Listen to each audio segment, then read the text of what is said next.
वंदे मातरम। सनातन का सत्यानाश करने वाले कौन है? जब एक कथावाचक की चोटी काट दी जाती है उत्तर प्रदेश में, और ये हमला सिर्फ बालों पर होता है कि ये पूरी हमारी सनातन संस्कृति पर, सब चुप रह जाते हैं क्यों भैया? 22 जून 2025 को उत्तर प्रदेश के इटावा जिले में दादरपुर गांव में मुकुटमणि यादव नामक एक व्यक्ति है, उसको जो कि गीता की कथा कर रहा था वो व्यक्ति, और उस व्यक्ति की केवल इसलिए क्योंकि वो जात से ब्राह्मण नहीं था, उसके बाल को उसकी शिखा काट दी जाती है। ये रखा हुआ है और मेरे को मैं बताऊंगा अभी मेरे पास अधिकार क्या है इसको रखने का, है ना। 5 घंटे तक उस व्यक्ति को बंधक बनाया जाता है, पैरों में नाक रगड़वाई गई और महिला के मूत्र से ऐसा कथा का देश उसका शुद्धिकरण किया गया। अच्छा सोचिए 2025 में हम ये बात कर रहे हैं, हमें शत्रुओं की जरूरत है क्या? अपने अंदर कमी है क्या? अपन लोगों में आपस में लड़ने के लिए केवल बाल काटना था क्या? या एक साधक का अपमान था, सनातन की साधना पर हमला था? शिखा भैया, शिखा ऐसे नहीं हर आदमी, अगर शिखा का अधिकार कैसे किसी को मिल गया? इससे ब्रह्मचर्य की आत्मशक्ति जुड़ी हुई है। अपवित्र कहा गया उस व्यक्ति को। शिखा कोई हेयर स्टाइल नहीं है भाई। अगर यह एक ब्रह्मरंध्र की रक्षा करने वाला तंतु है, चेतना का केंद्र है। और रही बात मेरे को क्या ज्ञान है, यजुर्वेद अध्याय 3 मंत्र 62 पढ़ लेना। केशांतम चूलम च स्थापयित्वा ब्रह्मचर्यम चरंती।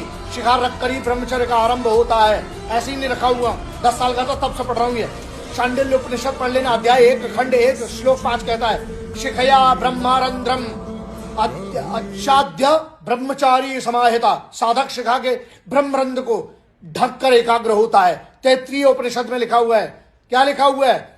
ब्रह्म सूत्र और अग्नि पुराण में भी पूरा शिखा का वर्णन किया गया है, साधना का प्रवेश द्वार बताया गया है। लेकिन जिनको ज्ञान नहीं है वो अपने हिसाब से ना इसको अपमानित करते हैं।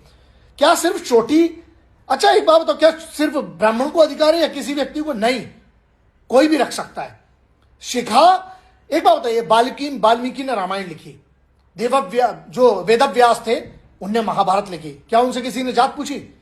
ये वाली जो घटना है ये धार्मिक अपराध सिर्फ नहीं है। भारत की जो आईपीसी के हिसाब से अगर समझो ना, 323 में शारीरिक चोट पहुंचाना, आईपीसी 504 में अपमान करना, 295 ए में धार्मिक भावना को ठेस करना, आर्टिकल 21 के अंदर सम्मानपूर्ण जीवन जीने का अधिकार है एक व्यक्ति को, वो कैसे छिना सकते हो?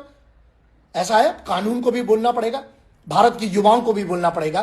किस भारत की हम बात कर रहे हैं? सनातन धर्म कभी जाति से जुड़ा नहीं है, सिर्फ यह जुड़ा है आचरण से, श्रद्धा से। पढ़ लेना जरा सनातन के बारे में।